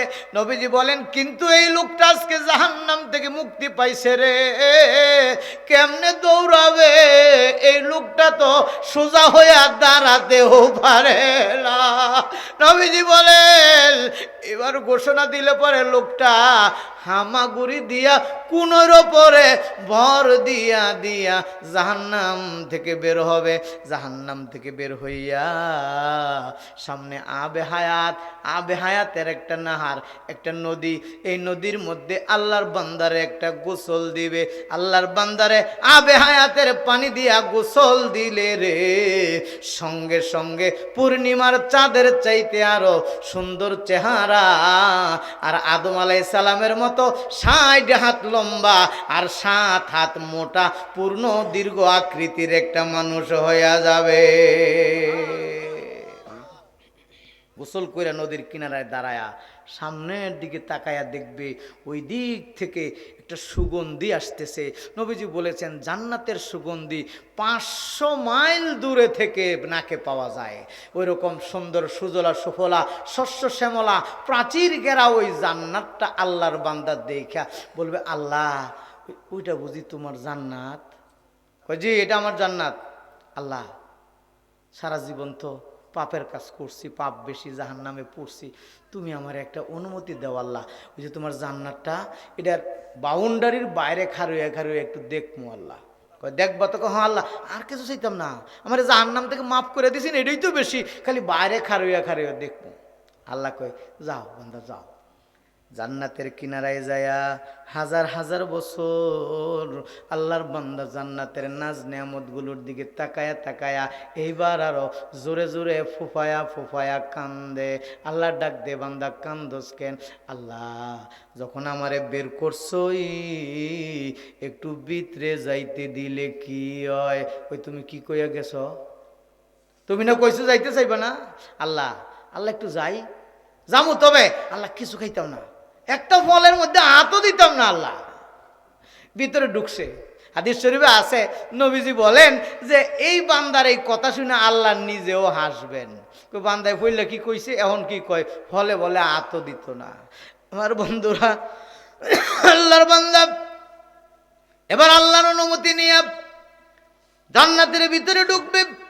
জান্নাতের ভিতরে যাইয়া এবার ফল ফলাদি গাছগাছালি এগুলো দেখা দেখা বান্দা চোখটা জুড়াইয়া যায়। নবীজি বললেন, উম্মত রে, জান্নাতের ভিতরে আমার আল্লাহ এত বড় বড় গাছ বানাইছে যে গাছের নিচ দিয়া ইয়াসিরুর রাকিবু ফি জিল্লিহা মিয়াতা আমিন ওয়ালাকিন লা ইয়াকতাউহা।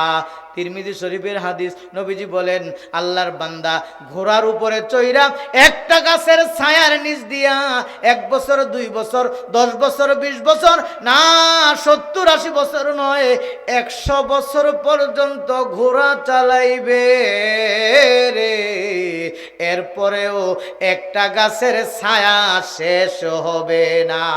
আল্লাহু আকবার। 100 বছর ঘোড়া চালাইলে কুদুর যখন যাইব তখন পর্যন্ত এখনো একটা গাছের ছায়া শেষ। হায় হায়। আবার বন্ধুরা, আল্লাহর বান্দা এবার জান্নাতের ওই নাজ নিয়ামত দেখে কান্দে। আল্লাহ, ও আল্লাহ, জাহান্নামে পুরাইছো কোটি কোটি বছর, আমার কোনো আফসোস নাই, আক্ষেপ নাই, এই জান্নাতের ভিতরে ঢুকতে পর্যন্ত দিছো। আল্লাহ ডুইকে ওই যখন গেছি গো, ছোট্ট একটা রুম আমারে জান্নাতে দিলে আল্লাহ তোমার বুঝি খুব লস হইতো?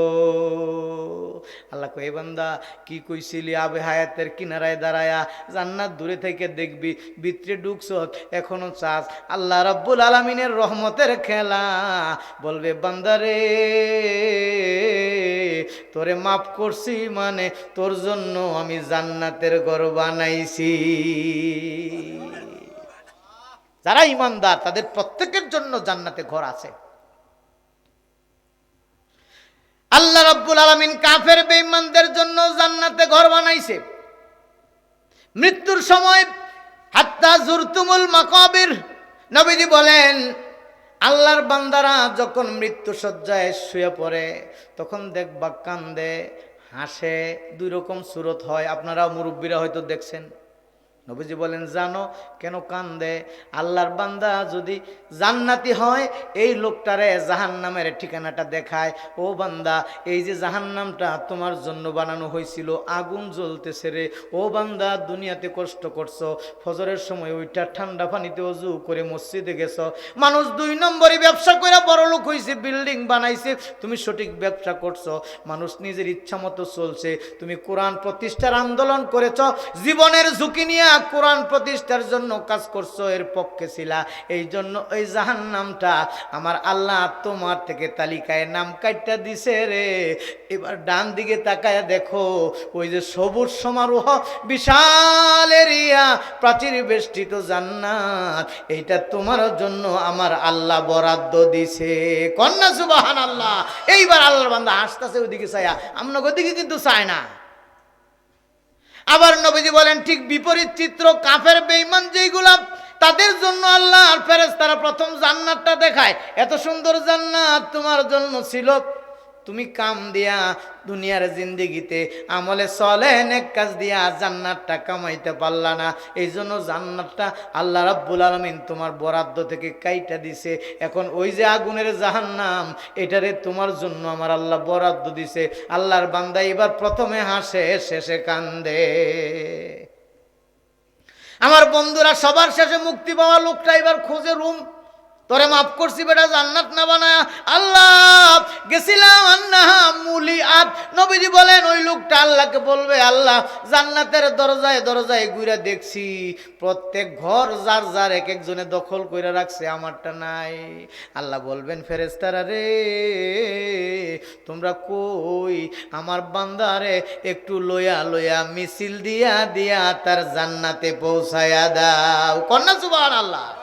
আমার বন্ধুরা, এইবার ফেরেশতারা উষ্ণ রিসিপশন, লাল গালিচার শুভেচ্ছা, আমাদের মেহমানরা আসলে যেমন আমরা শুভেচ্ছা দেই, ফেরেশতারা শুভেচ্ছা দিয়া দিয়া দিয়া দিয়া তার জান্নাতের মেন গেটে তারে নিয়ে যাবে।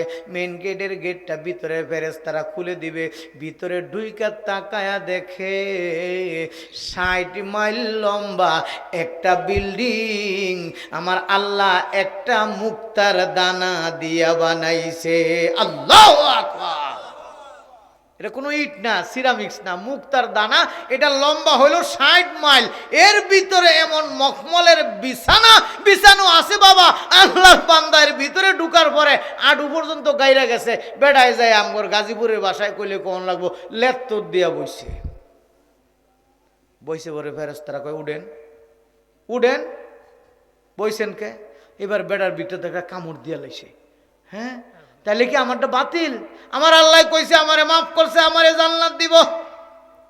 ও ফেরেশতারা আমারে বের করে দিবা নাকি? ফেরেশতারা কয়, না না না, আপনারে বের করে দেওয়ার জন্য না, এইটা হইল আপনার জান্নাতের বাড়িটার রিসিপশন রুম, আপনার বাড়ির বাংলা ঘর।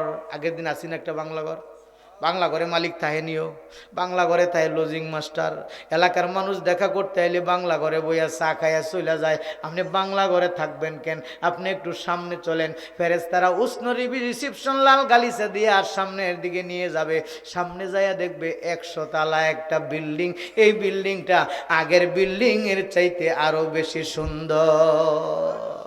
এই বিল্ডিং এর ভিতরে ঢুইকা দেখে এত বিশাল বিশাল এরিয়া, আর ডাইনিং এর মধ্যে দামি দামি খাট আর সোফাগুলো সাজানো আছে রেশমি কাপড় দিয়ে, নরম গালিচা, লক্ষ লক্ষ কোটি কোটি চেয়ার আর টেবিল বিছানো আছে। আল্লাহর বান্দা যায় আবার চেয়ারে বইছে। ফেরেশতারা কয়, বেড়ারে লইতে পারলাম না, আবার বইছেন কেন? বইতাম না, আইসি না বাড়িত। ফেরেশতা বলবে, না না, এইটা আপনার থাকার ঘর না, এইটা আপনার ডাইনিং রুম। আপনি জান্নাতে আবাদুল আবাদ থাকবেন, শুরু আছে একদিন, শেষ নাই।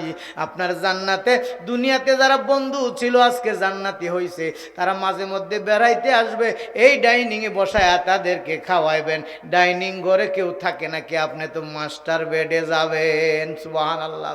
আল্লাহর বান্দা এবার চলবে ফেরেশতার সাথে মাস্টার বেডে নিয়া এরকম তোষক গালিচা আলাল আরাইকি ইয়ানজুরুন ওয়া যারাবিউ মাবসুসা। আমার আল্লাহ বলেন দামি দামি খাটের মধ্যে কতগুলা তোষক আর জাজিম যে বিছানো রে আল্লাহর বান্দা, তুমি গুইনাও শেষ করতে পারবা না। ওই আরামের জায়গায় বৈশা আল্লাহর বান্দা একটু তৃপ্তি করে চোখটা বন্ধ করবে। কত কষ্টে ছিলাম, সব কষ্ট মুছে গেছে। এমন সময় দেখবে যে কানদের মাঝে কেটা জানি হাত দিছে, একটু গরম গরম হাত লাগে। এইবার এদিকে ফিরবে, কান্দ দল্লরে কেডা, তাকায়া দেখে একজন মহিলা, তার গালের মধ্যে জান্নাতির চেহারাটা দেখা যায় আয়নার মতো, আরো সুন্দর কন্যা। সুবহানাল্লাহ। উমা আমনে কেডা? আমি হইলাম আল্লাহর পক্ষ থেকে দেওয়া আপনার জন্য প্রথম উপহার। কন্যা আল্লাহু আকবার।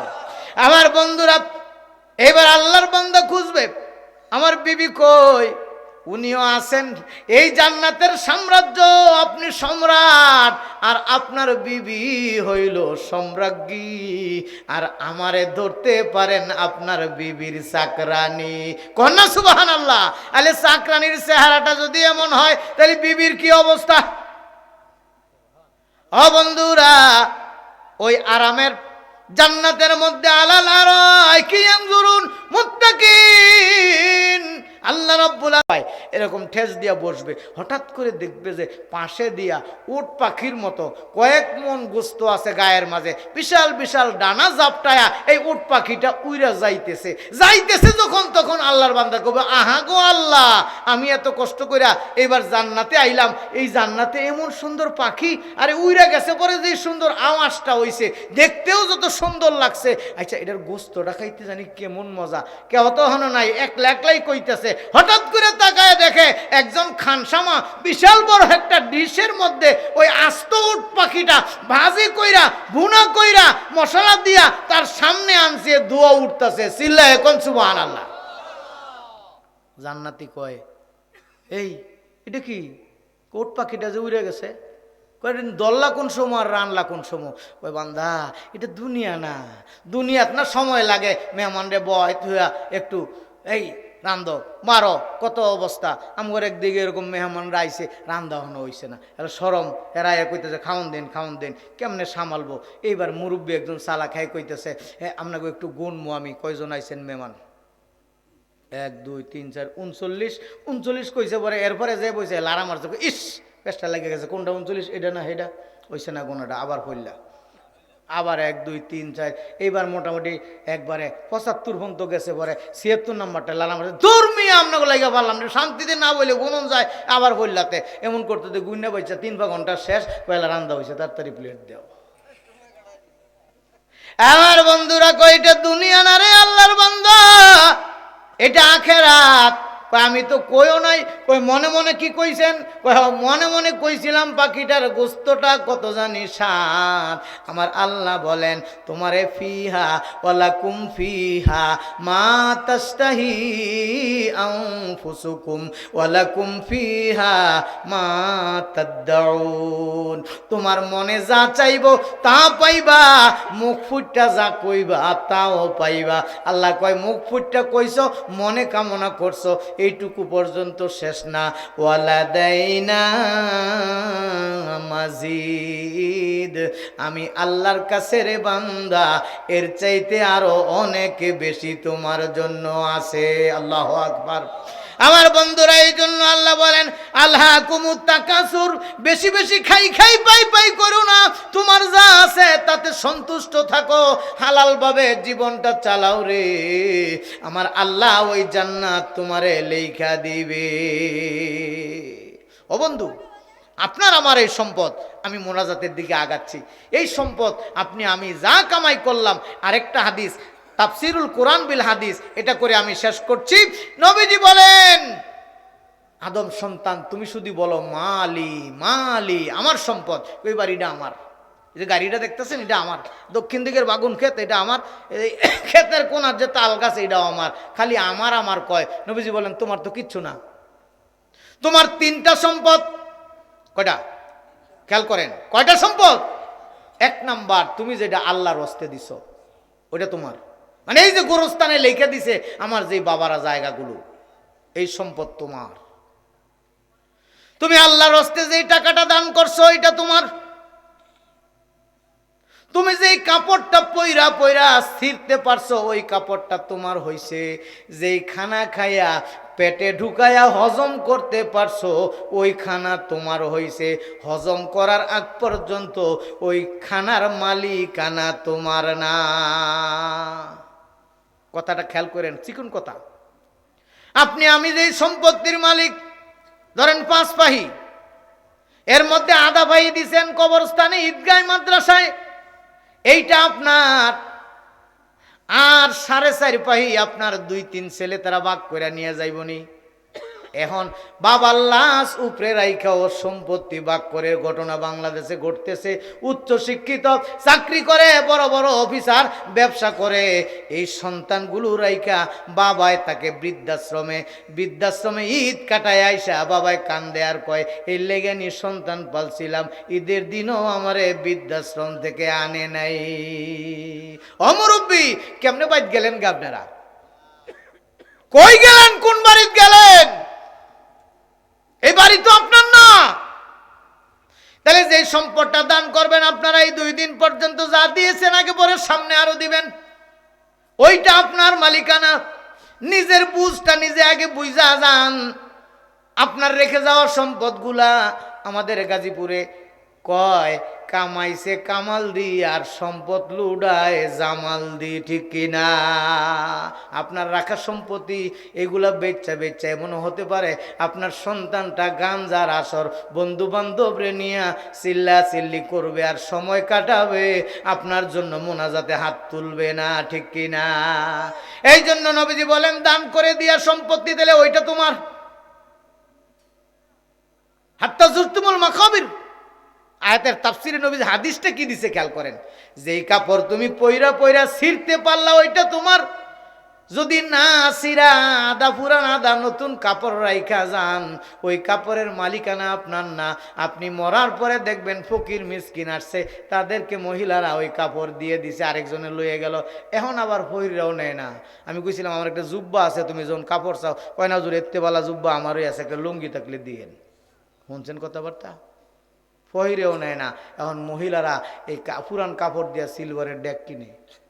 নবীজি কি কথাটা কইছে, উম্মত রে কাপড়টা পরে যদি ছিঁড়া যাইতে পারো তাইলে এই কাপড় তোমার, আর ছিঁড়া না গেলে ডেক কিনবো আর করলস কিনবো। দেখবেন বাড়ির ডেক্সির অভাব নাই, রান্না করার রাত বড়া বিলাই ইন্দুরে ফালায় ঠল আওয়াজে ঘুম ভাঙে, এরপরে আবার ডেক্সি কিনে আমনের মরা কাপড় দিয়া।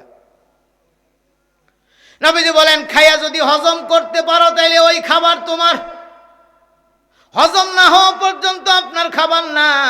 আপনি জামালপুরের বাজারে গেলেন কোনো জরুরি কাজে, অনেক রাত হয়েছে, বাড়িওয়ালি ফোন করছে কদ্দুর, আর একটু কাম রয়েছে আইতাছি, আমি কিন্তু হইয়া থাকবো, থাকলে অসুবিধা নাই। টেবিলের উপরে দুগা ভাত বাইরা থুই আমার লেগা, টেবিলের উপরে দুগা ভাত, ফুটি মাছের বাজি, শীতের দিন মজা ওই লাগে, এটা লেবু কাইটা টেবিলের উপরে রাইখা আরেক প্লেট দিয়া ঘুরা থুইয়া গেছে। এইবার বেড়ায় বাজার থেকে আইসা দেখে প্লেট একটা টেবিলের নিচে আর একটা উপরে, একটা ভাত।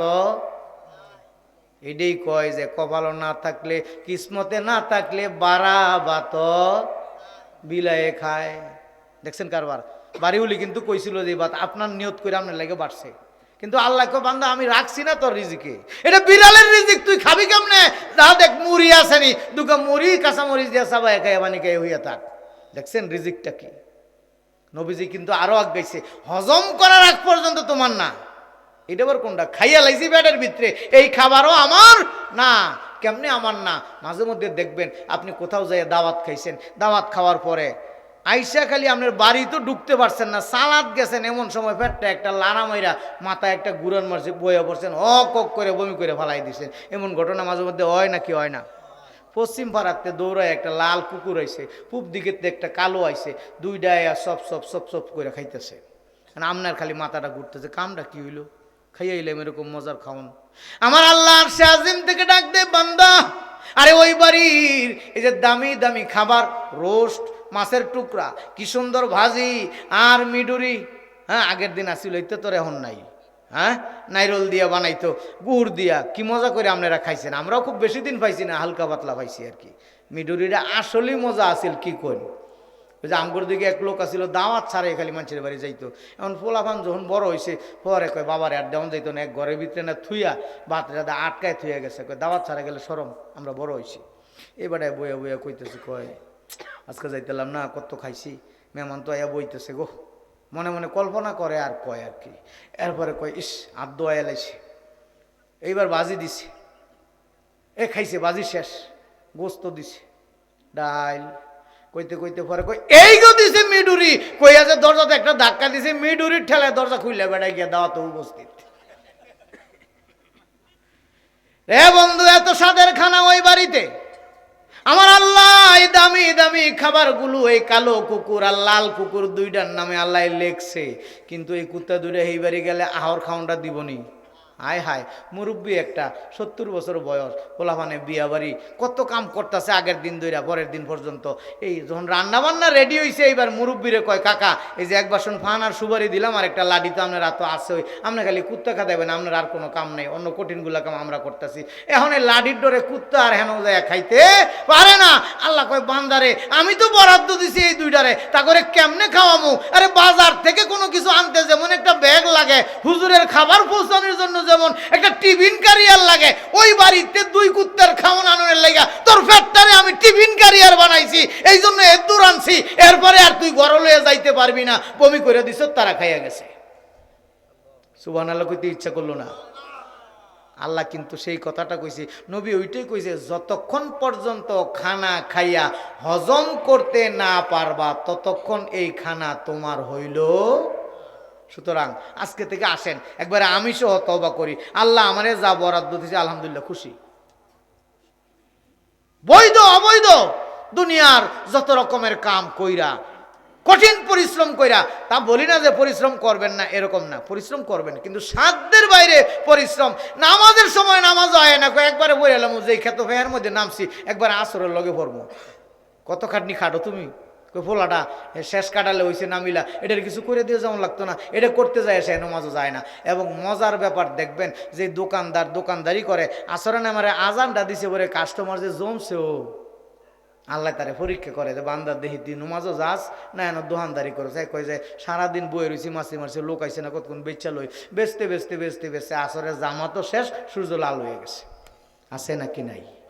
এই জন্য আমার আল্লাহ ডাক দেয়, সারা দেব, কাজে যাব, মাঠে যাব, আবার আসবো, দোকানে যাব, আবার আসবো, অফিসে যাব, আবার আসবো, আমার আল্লাহর কুদরতের পায়ে সেজদা দিয়ে বলবো ও বারিকলি ফিমা আতাইতা, আল্লাহ তুমি আমারে যে সম্পদ দিছো এই সম্পদের মধ্যে বরকত দাও, তাইলে আমি লাইরে সেরা খাইতাম পারবো। আর বরকত যদি না দেয় তাহলে আজীবন হতাশা। এমন লোক আছে দেখবেন 5 লাখ কামায়, হাসপাতাল ওই 4.5 লাখ, ফানাদারে ভাই আরো কিছু, এমন করতে করে আরো 20,000 টাকার ঋণ। আবার যে বেটা 20,000 টাকা কামায়, এবারে দেন টিলটিলার সংসারটা চালাইতেছে, কোনো হাসপাতাল জীবনেও যেমন লাগে না। আছে নাকি নাই? তাইলে নবীজি বলছেন তুমি বেশি সম্পদ আল্লাহর কাছে চাইও না, চাইবা কি বারিকলি ফিমা আতাইতা। আমার আল্লাহ রাব্বুল আলামিন সূরা তাকাসুর দিয়া আমাকে আপনাকে এই শিক্ষাটাই দিয়েছেন, আলহাকুমুত তাকাসুর হাত্তা জুরতুমুল মাকাবির। কবরে তোমার একদিন যাইতে হবে, হাসরের ময়দানে তোমার উঠতে হবে। সুতরাং ওই চিন্তাটা কইরা তুমি ওইখানকার কি কামাই করছো কামাইটা কইরা যাইও, কারণ কবরের মধ্যে সর্বশেষ যেই লোকটা যাবে সে থাকবে 40,000 বছর। কত বছর? সবার পরে যে যাবে সে থাকবে কত বছর? 40,000 বছর। হাসরের ময়দানে 50,000 বছর, দুইটা মিললে কত হয়েছে? 90,000। আর ফুলসেরাতটা হবে 30,000 বছর। কত হইল? 1,20,000 বছর। এই দুনিয়াতে আমরা 1 লাখ বছর কয়জন বাঁচে? 100 বছরের লোক আছে আপনাদের এলাকায়? 100 বছরের লোক এই দুনিয়াত বাঁচবে, এই জন্য বাড়িটারে কত সুন্দর বিল্ডিং করছে, সাজাইছে, গুছাইছে, বাথরুমে আবার কত রকমের লাইন, ডাইরেক্ট লাইন, আবার গিজার লাইন, টয়লেট, তারপরে আপনার টাইলস কইরা, এসি কইরা এত সাজাইছে। ও বান্দা, 60 বছরের লেগে এত কিছু করলা, 1,20,000 বছর খালি ওই জান্নাতে যাওয়ার আগেরই জমানা, ওইটার জন্য তুমি কি জমাইলা? একটু চিন্তা করো। যদি চিন্তায় উত্তর পজিটিভ হয় আলহামদুলিল্লাহ, অসুবিধা নাই। যদি মনে হয় যে না আমি জমাইতে পারি নাই, তাইলে কিন্তু অশনির সংকেত। আল্লাহ আমাদেরকে এই আয়াত দুইটার আলোকে আমল করার তৌফিক দান করুন, আমিন। আলহাকুমুত তাকাসুর হাত্তা জুরতুবুল মাকাবির, দুইটা আয়াতের কিছু কথা আপনাদেরকে বলছি। আমি কিন্তু আলহামদুলিল্লাহ যে লাইনে আসছিলাম, রেল লাইনতে নিচে নামি নাই কইলাম, লাইনে আসছিলাম নাকি। ভবিষ্যতে আবার সময় হলে, আমি কালীগঞ্জের মানুষ, আবার কথা হবে। কিন্তু আমার একটা দুঃখ যে এই এসার পর এতক্ষণ বৈশা লোকগুলা উঠে গেল। একটু বৈশা শুই না, পরে বালা না লাগলে হেড একটা কথা আসিল। কোরআন থেকে তাফসিরগুলো শোনাইলাম। যাই হোক, তারা বাড়ি থেকে শুনছে। ভবিষ্যতে আরও অ্যাটেন্টিভলি, গতকালকে একটা মাহফিল করছি, একটা মসজিদের কালেকশন আপনাদের এখানকার চাইতে 3 গুণ বেশি লোক সেখানে পয়সা আছে শেষ পর্যন্ত। এরকমই 12টার পরে শেষ হয়েছে। যাক, আপনারা যারা বসছেন, আল্লাহ তাআলা যেন এই আশার বসা কবুল কইরা, আল্লাহ যে কয় যে আল্লাহ হ্যাঁ আমি তো আর তেমন কিছু করতে পারি না, এই জারের মধ্যে আমি বইয়া আসছিলাম, আল্লাহ মাফ করে দাও। আল্লাহ দিতে পারে নাকি পারে না? আল্লাহ আমাদেরকে মাফ করুন, আমিন। ওয়া আখিরু দাওয়ানা আনিল হামদুলিল্লাহি রাব্বিল আলামিন।